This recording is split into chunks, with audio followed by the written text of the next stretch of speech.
For my Whitman interpretation, I've chosen to read section 24 from Song of Myself.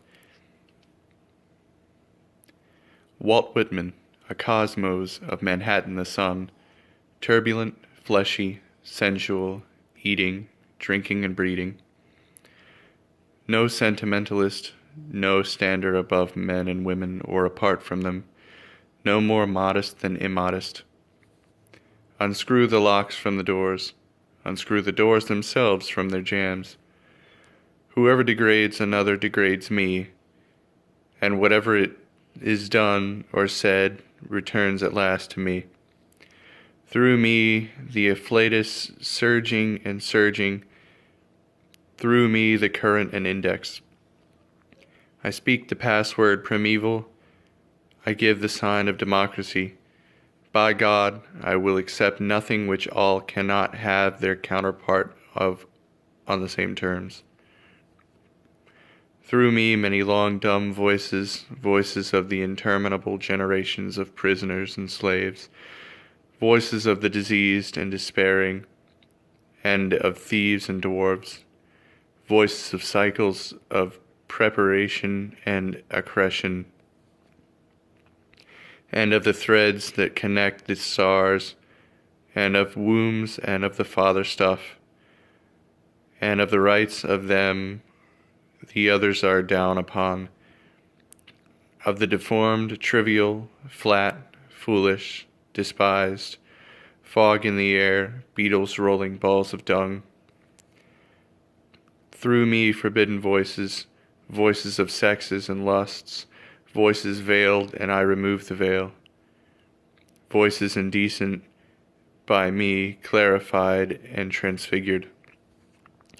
I do not press my fingers across my mouth. I keep as delicate around the bowels as around the head and heart.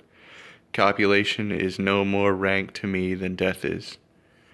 I believe in the flesh and the appetites, seeing, hearing, feeling, are miracles, and each part and tag of me is a miracle. Divine am I inside and out, and I make holy whatever I touch or am touched from. The scent of these armpits aroma finer than prayer, this head more than churches, Bibles, and all the creeds. If I worship one thing more than another, it shall be the spread of my own body, or any part of it. Translucent mold of me, it shall be you. Shaded ledges and rests, it shall be you. Firm masculine culture, it shall be you. Whatever goes to the tilth of me, it shall be you. You, my rich blood, your milky stream, pale strippings of my life. Breast that presses against other breasts, it shall be you. My brain, it shall be your cult convolutions. Root of washed sweet flag, timorous pond snipe, nest of guarded duplicate eggs, it shall be you. Mixed, tussled hay of head, beard, brawn, it shall be you. Trickling sap of maple, fiber of manly wheat, it shall be you. Sun so generous, it shall be you. Vapors lighting and shading my face, it shall be you. You sweaty brooks and dews, it shall be you. Winds whose soft tickling genitals rub against me, it shall be you. Broad muscular fields, branches of live oak, loving lounger in my winding paths, it shall be you. Hands I have taken, face I have kissed, mortal I have ever touched, it shall be you. I dote on myself, there is that lot of me, and also luscious. Each moment and whatever happens thrills me with joy. I cannot tell how my ankles bend, nor whence the cause of my faintest wish, nor the cause of my friendship I emit, nor the cause of the friendship I take again. That I walk up my stoop, I pause to consider if it really be. A morning glory at my window satisfies me more than the metaphysics of books. To behold the daybreak, The little light fades, the immense and diaphanous shadows. The air tastes good to my palate. Hefts of the moving world and innocent gambols silently rising, freshly exuding, scooting obliquely high and low. Something I cannot see puts upward libidinous prongs. Seas of bright juice suffuse heaven. The earth by the sky stayed with the daily close of their junction. The heaved challenge from the east that moment over my head. The mocking taunt, see then whether you shall be master. So what I thought about this particular section of Song of Myself was that this is really the point where Whitman is kind of reinforcing that idea that the reader should be reading Song of Myself as it applies to them too, not only Whitman. So because he does this, his message becomes more powerful. I think he mentions earlier in the poem that if you don't consider that this also applies to you, then you will have wasted your time reading it. So I think that enforces the importance of the ideas that he has in this section. A couple of them seem to come from the other writers. I was thinking about this as we were coming up with passages that were reminiscent of the other writers that we had studied so far in the semester. So one of the main ideas, at least in this section, but also more generally throughout the poem, is the idea of the divine human. And of course, there's the passage right in the middle of section 24 where he says, "Divine am I inside and out." That's kind of a more obvious example. But at the very beginning of the section, he says, "Whitman, a cosmos." And that to me was kind of a more poetic way to say that he, and by extension us, as we're supposed to be reading it,